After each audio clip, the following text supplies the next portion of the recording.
Assalamualaikum warahmatullahi wabarakatuh. Alhamdulillahi rabbil alamin. Tsumma alhamdulillah alladzi hadana lidinil islamil mubin wa anara lana as-siratal mustaqim. Wa nusalli wa nusallim ala nabiyyina Muhammadin wa ala alihi wa sahbihi ajma'in, wa ba'du. Fa subhanallah la ilma lana illa ma 'allamana innahu huwal alimul hakim. Tsumma amma ba'd. Ikhwati al-hibba, jemaah subuh yang dirahmati Allah. Alhamdulillah pagi hari ini kita memulainya dengan salat subuh berjamaah, dan kita lanjutkan pada Sabtu pagi ini kajian yang temanya diminta tentang bermasyarakat dan bernegara di dalam Islam. Apa-apa yang ada dalam Islam yang membicarakan hal-hal seperti itu, nanti kita akan lihat. Sebagai titik awalnya kita lihat surat An-Nahl, surat yang ke-16 ayat 90. Surat yang sering dibaca oleh khatib Jumat ini sebenarnya. Surat An-Nahl, surat yang ke-16 ayat 90, Allah berfirman, A'udzu billahi minasyaitonir rajim.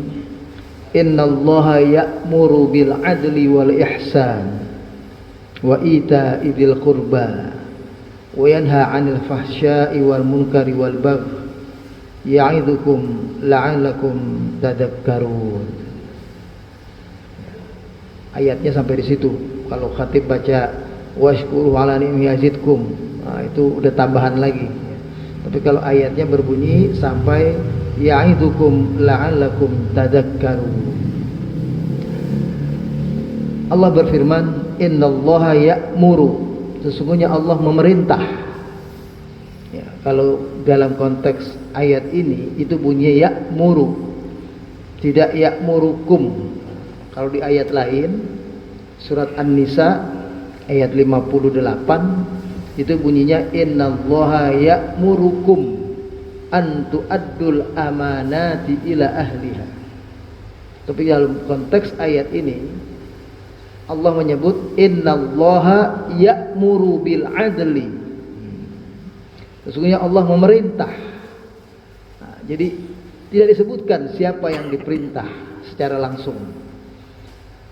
Tapi ini dalam kajian tafsir disebutkan al-ibrah bi umumil lafz la bi khususis sabab, yang menunjukkan bahwa perintah ini untuk seluruh umat ini tanpa kecuali. Untuk setiap mereka yang mengaku muslim, maka perintah ini untuk mereka. Kalau innallaha ya'murukum, Allah memerintahkan kepada kalian. Kalian itu adalah mereka yang hadir pada saat itu, atau mereka para sahabat Nabi, atau mereka adalah para pemimpin. Nah, itu begitu. Tapi kalau kalimatnya innallaha ya'muru bil 'adli wal ihsan, maka perintah ini untuk semua. Makanya khatib Jumat itu nggak boleh keliru mengucapkannya. Kadang ada beberapa khatib suka menyebutnya innallaha ya'murukum bil 'adli wal ihsan, itu keliru. Yang benar adalah innallaha ya'muru bil 'adli wal ihsan, tanpa kum. Yang kum itu ada di ayat yang lain. Innallaha ya'muru bil 'adli, sesungguhnya Allah memerintahkan kepada kita semua bil 'adli, untuk menegakkan keadilan. Yang pertama. Wal ihsan, untuk selalu berbuat kebaikan-kebaikan, bikin orang senang, bikin orang merasa ridho dengan sikap perbuatan kita. Wa ita'i dzil qurba, dan diminta kita untuk selalu memperhatikan, memberi, peduli terhadap kerabat, orang yang dekat dengan kita. Dzil qurba itu kerabat dekat. Bisa artinya keluarga, nasal, satu darah. Bisa artinya keluarga terdekat, keluarga dekat karena bertetangga kiri kanan. Bisa artinya kurba, keluarga terdekat adalah seperti kita ini jamaah masjid, ya, lingkup organisasi, lingkup persyarikatan, lingkup satu paguyuban. Nah, itu hendaklah di situ bersikap saling memberi, saling mengasihi, saling menyayangi. Ya. Wa yanha 'anil fahsya'i wal munkari wal baghi. Dan yang dilarang oleh Allah adalah dari kita semua perbuatan fahsya, perbuatan keji, perbuatan hina, perbuatan kotor. Ya, fahsya itu keji, hina, kotor. Seperti perbuatan-perbuatan yang sekarang marak. Ya. Perbuatan zina saja sudah perbuatan keji. Tapi ketika kita dengar ada orang tua kandung menzinai anaknya, memperkosa anaknya, keji sekali. Ada orang bersaudara saling berhubungan, keji sekali. Ada teman, ya, malah memakan temannya, menzinai istri sahabatnya, istri saudaranya. Itu sangat-sangat keji. Berzina saja sudah keji, ya, dengan orang lain, apalagi dengan orang yang terdekat. Ya, ini sangat-sangat keji. Allah melarang itu. Wal munkar, dan segala macam bentuk kemungkaran. Nah, kemungkaran yang dimaksud adalah segala hal yang dilarang di dalam agama, ya, yang semuanya karena kita terus belajar, terus mengaji, dianggap kita sudah tahu itu tidak boleh. Seperti berjudi, minum minuman keras, makan daging babi, kita sudah tahu semuanya tidak boleh, maka itu dilarang. Termasuk dalam konteks pembicaraan tema kita hari ini, ya, bermasyarakat, bernegara dalam Islam, maka sikap-sikap tidak jujur, sikap-sikap koruptif, sikap-sikap kerjasama, kolusi yang membuat hanya memberikan keuntungan pada satu golongan tertentu saja, maka itu sikap-sikap kemungkaran yang dilarang. Wal bagh, dan bagh itu adalah sikap melampaui batas. Ini nggak boleh.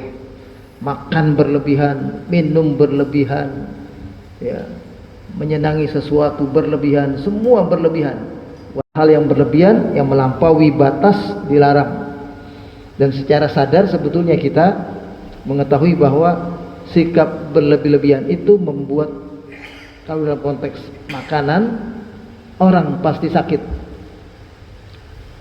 Pedas berlebihan pasti sakit, manis berlebihan pasti sakit, asam berlebihan pasti sakit. Itu dalam konteks makanan itu begitu, ya. Maka yang berlebihan dalam konteks apapun dilarang dalam agama ini, karena itu berakibat buruk buat kita. Ya. Ya'idukum la'allakum tadakkarun. Allah mengajarkan kepada kalian semua ini agar kalian ingat-ingat terus. La'allakum tadakkarun, agar kalian ingat terus. Jadi makanya khatib setiap Jumat, hampir semua khatib menyampaikan ini.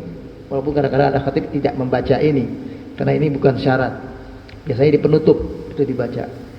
Innallaha ya'muru bil adli wal ihsan wa ita'i dzil qurba wa yanha 'anil fahsya'i wal munkari wal baghi ya'idukum la'allakum tadakkarun. Sesungguhnya Allah memerintah kepada kita semua tanpa kecuali yang mengaku beriman kepadanya agar menegakkan keadilan, agar bersikap ihsan, baik kepada siapapun, kepada apapun, bahkan kepada makhluk yang kita anggap benda mati sekalipun harus dirawat, dilindungi, ya. Dan untuk selalu berbagi kepada orang yang dekat, ya. Kalimat ita'il qurba bisa diartikan sabda Nabi, laisa minna man lam yuwaqqir kabirona wa lam yarham saghirona.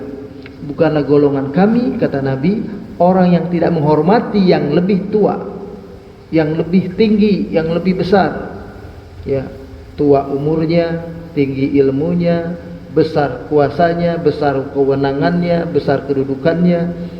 Ya, tidak dianggap kita beriman, kata Nabi, kalau sikap kita tidak menghormati mereka yang lebih. Wa yarham saghirana, dan menyayangi yang kecil. Dalam konteks keluarga, menghormati kakak, ya, menyayangi adik, ya, menghormati yang lebih tua, menyayangi yang lebih kecil. Nah, itu dalam Islam itu yang dimaksud, ya, termasuk dalam kalimat wa ita idil qurba. Ini prinsip-prinsip yang diperintahkan. Lalu Allah tekankan prinsip-prinsip yang dilarang dalam Islam adalah yang pertama al-fahsya wal munkar wal bagh, ini yang dilarang. Kemungkaran, perbuatan keji, keji dulu disebut al-fahsya, perbuatan keji, perbuatan kotor, perbuatan hina, jelek, itu fahsya. Wal munkar, perbuatan mungkar dan perbuatan melampaui batas. Ya. Allah ajarkan ini, ya'izukum la'allakum tadhakkarun. Allah ajarkan ini kepada kita agar kita semua selalu ingat dengan pesan-pesan ini. Nah, kemudian dalam konteks tema kita ini, saya ingin mengangkat awalnya satu asar sahabat. Asar itu ucapan para sahabat. Asar yang pertama adalah asar dari Umar bin Khattab, dan yang kedua nanti dari Ali bin Abi Thalib tentang berjamaah. Umar bin Khattab pernah mengatakan innahu, nah ini rupanya kata-kata Umar bin Khattab ini, ya, bukan hadis. Biasanya dibacakan itu hadis. Betul kalau dimaksudkan hadis dalam pengertian ucapan sahabat yang dekat dengan Rasulullah, yang ucapan mereka mungkin menyaring dari saripati ucapan Rasulullah. Makanya disebutnya bukan hadis sebenarnya, tapi asar, ya. Asar pakai huruf sa, ya, asar, ya. Itu peninggalan para sahabat. Ya, legacy. Nah, kalau bahasa kitanya legacy, ya. Apa yang ditinggalkan oleh mereka, kalimat-kalimat penting. Kata beliau, innahu la islama illa bi jamaah. Sesungguhnya tidak ada nilai Islam pada seseorang kecuali dengan mereka hidup selalu berjamaah. Wala jamaah illa bi imarah. Tidak ada hidup berjamaah itu yang baik kecuali mereka ada kepemimpinan. Ada pemimpin. Nabi juga mengatakan, in kuntum salasah, kalau kalian jalan bertiga, fa'amiru ahadakum, angkat salah satu di antara yang bertiga pemimpin. Jadi kita kalau lagi jalan-jalan nih, lagi jalan jauh, musafir, bertiga harus angkat satu jadi pemimpin. Karena kalau tidak, nanti tengah jalan, yang satu mau mampir di restoran ini, yang satu mau di restoran ini, itu bisa berkelahi itu. Udah restoran ini aja, udah restoran ini aja, udah makan di sini aja, makan di situ aja misalnya. Atau belok kanan, belok kiri, jalan ini, jalan itu misalnya. Makanya angkat pemimpin. Kecuali yang lain sudah saling memaklumi, udah ikut aja deh. Nah, itu lain lagi. Tapi kalau belum ada, mesti angkat pemimpin. Itu hadis Nabi kalau itu, ya. In kuntum salasa fa'amiru ahadakum. Kalau kalian bertiga, angkat salah satu di antara kalian jadi pemimpin. Nah, kemudian kata Umar bin Khattab berikutnya, wala imarah, tidak ada kepemimpinan illa bita'ah, kecuali dengan sikap loyalitas, ketaatan. Nggak ada gunanya kepemimpinan kalau yang lainnya tidak mau taat sama sang pemimpin. Jadi kalau ada kepemimpinan, yang lain wajib taat kepada yang sudah diangkat jadi pemimpin. Kata beliau, faman sawwadahu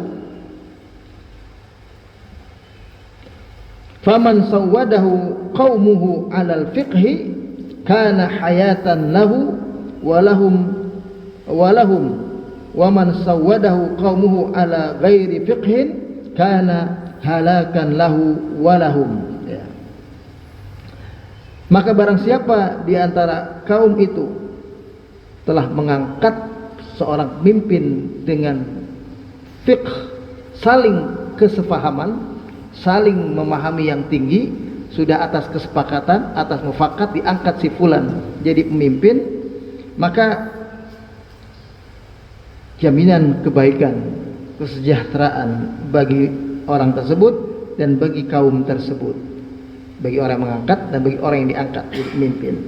Sebaliknya, barang siapa yang diantara kaum itu mengangkatnya bukan atas dasar saling memahami, bukan kesepahaman, maka kerusakan bagi sang pemimpin dan kerusakan bagi yang dipimpin. Nah, semuanya. Jadi mengangkat pemimpin itu harus dengan fiqh, dengan saling pemahaman. Kita kenal dia, kita paham dia, kita angkat dia jadi pemimpin. Ya. Lalu kemudian sang pemimpin juga memahami kita bahwa kita adalah orang-orang yang berikan amanah kepercayaan kepadanya. Maka dia pun akan memimpin dengan yang baik. Maka disitulah keberkahan, kesejahteraan, kebaikan akan ada pada sang pemimpin dan yang dipimpin. Sebaliknya, apabila pengangkatannya dengan kolusi, dengan nepotisme, dengan uang apalagi, dengan apa semua, maka sang pemimpin tidak akan berakibat baik, yang dipimpin pun juga akan berakibat tidak baik semuanya. Itu kata Umar bin Khattab dalam kitab Sunan Ad-Darimi, ya, di bab Dhihabul Ilmi. Kemudian ada yang dimaksud dengan jamaah lebih lanjut dijelaskan oleh sahabat Ali bin Abi Thalib.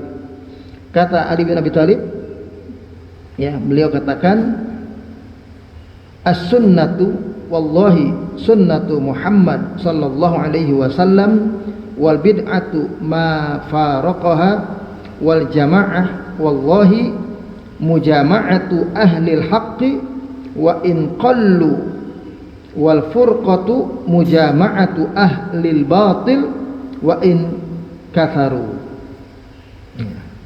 Demi Allah, kata Ali bin Abi Thalib ini, sunnah itu adalah sunnah Nabi Muhammad sallallahu alaihi wasallam. Jadi jalan hidup yang harus kita ikuti adalah jalan hidup Nabi maksudnya.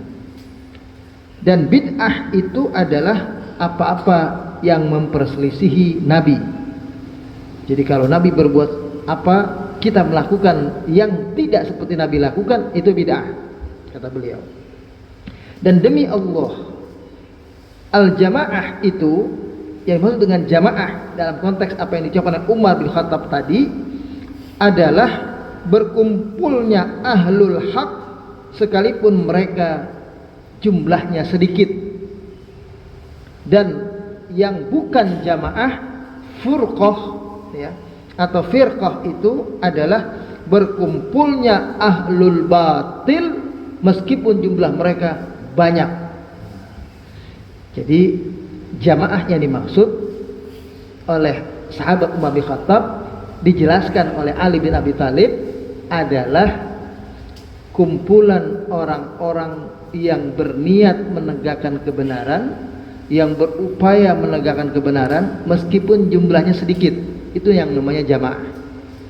Tapi al-firqah, lawan dari jamaah, orang yang sebetulnya hatinya berselisih, nampak mereka seperti bersatu, badannya bersatu, kumpul, sering makan bersama, sering jalan bersama, tapi sebetulnya hatinya tidak, namanya firqah.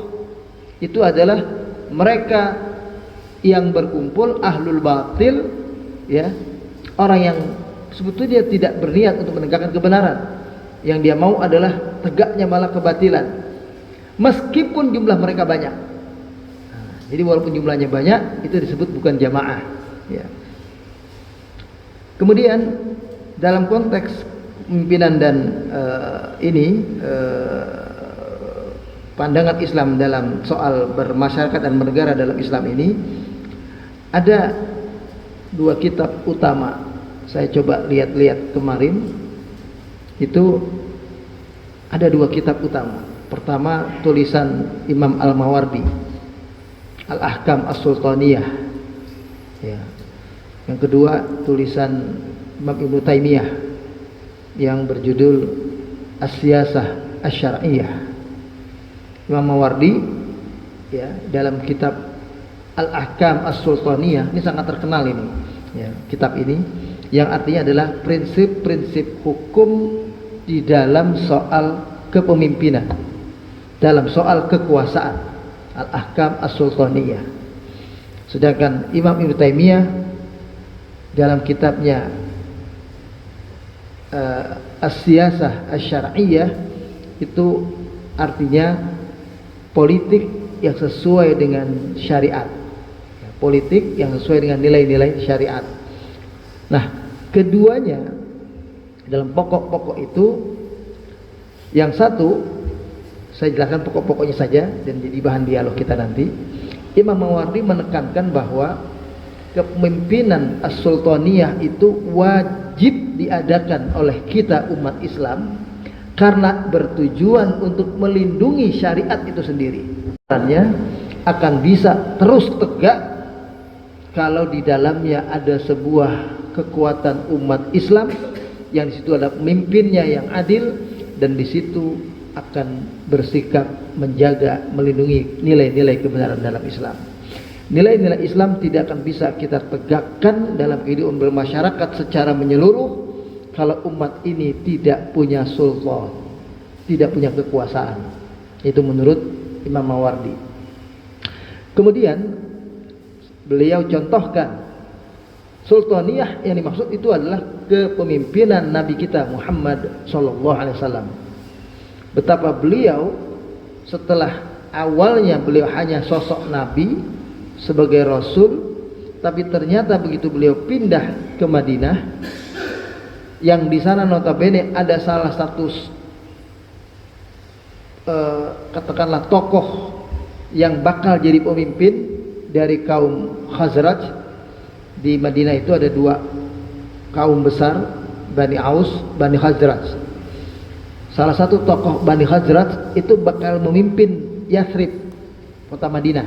Dulu kan namanya Yathrib, yaitu Abdullah bin Ubay. Ya. Tadinya akan memimpin dia ini, bakal memimpin.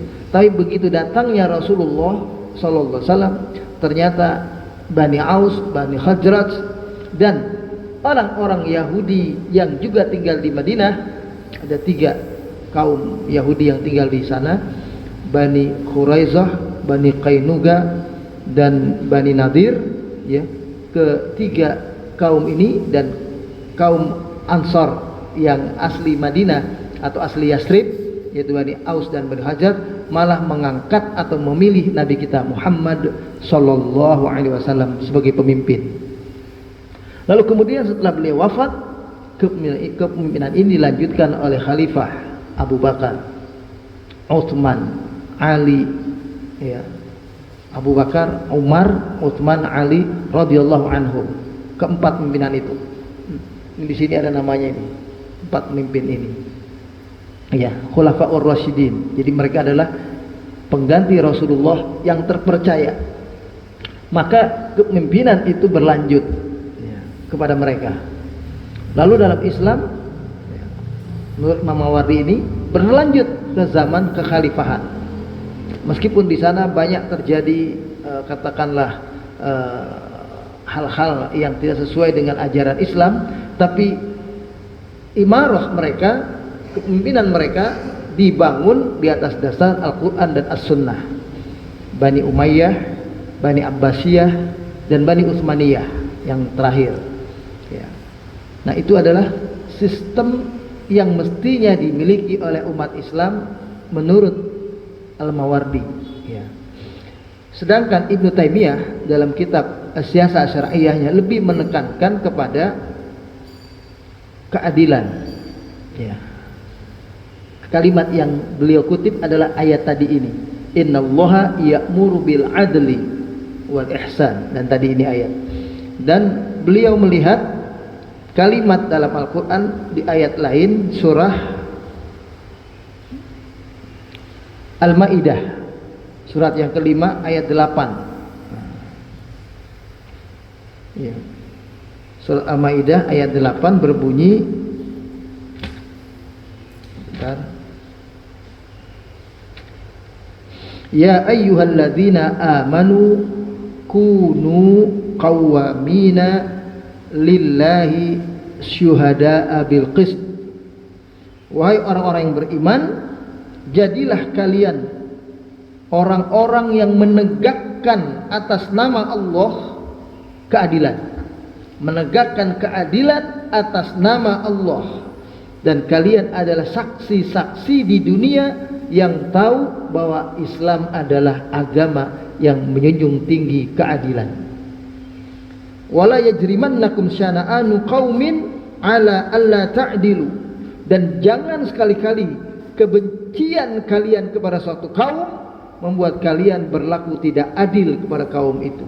Kalian benci kepada Yahudi, kalian benci kepada Nasrani misalnya, kalian benci pada kelompok apapun misalnya. Lalu ketika kalian jadi pemimpin, jadi penguasa, maka kemudian kalian berlaku tidak adil kepada mereka. Ini dilarang. Ini prinsip yang dipegang oleh Ibnu Taimiyah. Ibnu Taimiyah berdasarkan ini. Jadi keadilan adalah prinsip dasar sebuah kepemimpinan. Dan beliau tekankan, tapi tidak ada yang bisa adil kecuali nilai-nilai Islam. Nilai yang datang dari langit. Nah ini. Jadi yang kadang-kadang dipotong. Prinsipnya keadilan, tapi kemudian keadilan yang mana? Keadilan itu bisa menurut A adil, menurut B adil, menurut C adil, tapi keadilan A, B dan C bisa tidak sama. Maka kata beliau, keadilan yang maksud adalah keadilan nilai-nilai yang datang dari Allah. Itu yang bisa membuat kita bersikap adil. Sehingga adil itu tidak berarti sama rata. Contohnya hukum waris.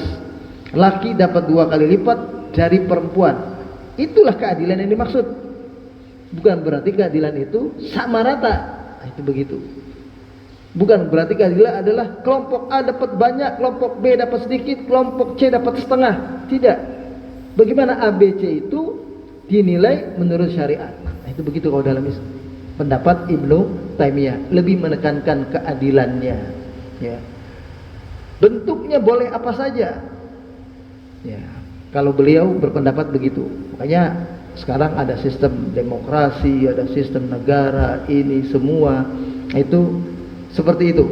Tapi tetap yang beliau maksud adalah tidak mungkin tidak adil, tidak mungkin bersikap adil kecuali nilai-nilai Islam. Sebetulnya pendapat beliau dengan pendapat Imam Mawardi, karena ketika beliau membahasakan yang penting kepemimpinan itu harus adil. Siapa saja boleh memimpin asal adil. Tapi persoalannya tidak ada yang bisa adil kecuali pemimpin Islam. Tidak ada yang bisa adil kecuali pemimpinan yang dilandasi oleh nilai-nilai Islam. Itulah makanya Rasulullah datang itu untuk membuat komunitas kekuasaan sesungguhnya. Ini sering dibaca ayatnya. Huwallazi arsala rasulahu bil huda wa dinil haq liyudhhirahu 'ala dini kulli. Itu untuk berkuasa, itu ayat itu. Dialah Allah yang telah mengutus rasulnya Muhammad. Apa tujuannya? Kalimatnya dalam ayat itu jelas, liyudhhirahu 'ala dini kulli, agar yang nampak, yang izhar, yang menonjol, ya, yang kelihatan kuat dan kuasa itu adalah agama Islam ini. Sebetulnya izhar 'ala dini kulli. Ya, ada ayat wa kafa billahi syahida. Allah cukup saksinya melihat yang benar ini tegak seperti itu. Ada ayat yang lain, walau karihal musyrikun, meskipun orang musyrik tidak senang. Walau karihal kafirun nggak ada ya, jangan ditambah-tambah. Ayatnya nggak ada. Yang bunyi ayatnya adalah walau karihal musyrikun, meskipun orang musyrik tidak senang, Islam itu harus di depan, ditegak. Jadi kalau ada yang bilang, wah kalau gitu Islam mau menang sendiri, jawabannya kalau diantara kita, saya jawab iya, Islam mau menang sendiri karena kita tahu hanya Islam yang bisa menjamin keselamatan kehidupan umat manusia secara keseluruhan. Keadilan, kemakmuran, kesejahteraan hidup umat manusia hanya bisa terrealisasi dengan umat manusia berkiblat kepada nilai-nilai Islam. Tidak ada jalan lain. Ya. Bukan karena mau menang sendiri, mau menafsu kita, tidak, justru mau memberikan kebaikan pada orang lain. Itu tujuannya. Dan makanya perlu diperjuangkan, ya, karena itu tujuannya, ya. Tapi bukan berarti kekuasaan itu segala-galanya. Ini tolong digaris bawahi. Bukankah Nabi kita pada waktu beliau awal-awal dakwah di Mekah, orang-orang Quraisy sempat mendatangi paman beliau Abu Talib, memberikan tawaran kepada beliau, kalau beliau tujuan dakwahnya ini bertauhid la ilaha illallah, ngajakin kita semua, waktu itu orang Quraisy disuruh beriman kepada Allah, ya, tujuannya adalah supaya beliau jadi penguasa, ingin kekuasaan. Kata mereka, kami berikan dia kekuasaan, kami jadikan Muhammad pemimpin. Kalau tujuan beliau adalah harta, pengen punya duit yang banyak, harta yang banyak, kami berikan kepada beliau. Itu kata orang-orang Quraisy. Yang ngomong ini pemimpin, bukan orang-orang kecil ini. Pemimpin orang-orang Quraisy waktu itu. Kalau beliau tujuannya adalah pengen cari dapat perempuan yang paling cantik di Mekah atau dimanapun yang bisa ditemui, kami sediakan perempuan itu. Ditawarkan Nabi 3 hal itu. Apa jawaban Nabi waktu itu? Ya ammi, wahai paman, la wada'u syamsa fi yamini wal qamara fi yasari ala an atruka hadzal amr ma taraktuhu. Wahai paman, seandainya mereka sanggup meletakkan matahari di sebelah kananku dan mampu meletakkan bulan di sebelah kiriku, ini hal yang mustahil, ya. Seandainya mereka mampu, ma taraktuhu, aku tidak akan meninggalkan dakwah agama Islam ini. La ilaha illallah ini tidak akan aku tinggalkan, ya. Hatta yudhhirahullah, sampai Allah menangkan agama ini, au ahlaka dunahu, atau aku hancur mati karena membela Islam. Itu jawaban Nabi. Artinya ketika beliau berikan kekuasaan, mungkin kalau kita yang berpikir pragmatis sekarang ini, kalau ada orang partai hadir di zaman Nabi atau berpikir kayak Nabi, atau maksud saya bukan berpikir kayak Nabi, ada orang partai hari ini mendapatkan tawaran seperti tawaran Nabi oleh orang Quraisy, maka pasti diambil yang nomor 1. Ambil dulu kekuasaan, karena tawaran jadi penguasa, saya ambil dulu, saya itu baru saya atur dengan cara saya, dengan cara Islam yang saya mau misalnya. Tapi itu tidak Nabi pilih. Harus kita garis bawahi, itu tidak Nabi pilih. Karena Nabi tidak mau kekuasaan yang bersifat hadiah anugerah umat manusia. Beliau mau itu adalah hadiah dari Allah. Bagaimana caranya? Dibangun di atas pondasi tauhid yang benar, la ilaha illallah. Karena kalau beliau jadi pemimpin langsung di Mekah waktu itu, memimpin orang kufar Quraisy, memang beliau punya kekuasaan, tapi kekuasaan beliau tidak akan menjadi kekuasaan yang dikelilingi oleh orang-orang yang loyal kepada beliau, yang patuh dan taat sepenuh hati. Yang ada adalah patuh taat karena takut kekuasaan. Bisa saja beliau bersikap kayak Fir'aun, bersikap kejam, jadi orang takut semua. Beliau tidak mau itu. Beliau mau terbangun di atas dasar pondasi tauhid. Maka beliau bangun tauhid la ilaha illallah ini 13 tahun dulu, lalu ngajakin sholat, baru beliau jadi pemimpin. Karena dengan cara itu baru kepemimpinan itu bisa berjalan dengan baik. Kepatuhannya kepatuhan yang hakiki, bukan kepatuhan semu. Nabi tidak mau orang patuh di depan, tapi di belakang pengen menjatuhkan Nabi. Mau. Nabi mau jadi pemimpin, orang lahir batin taat kepada beliau. Itu maunya beliau. Nah, inilah barangkali gambaran tentang hidup bermasyarakat atau bernegara dalam Islam, sekedar pengenalan, mungkin ya biar berkembang dalam bentuk dialog. Ada pertanyaan-pertanyaan dari para jamaah, ya saya persilakan. Silakan.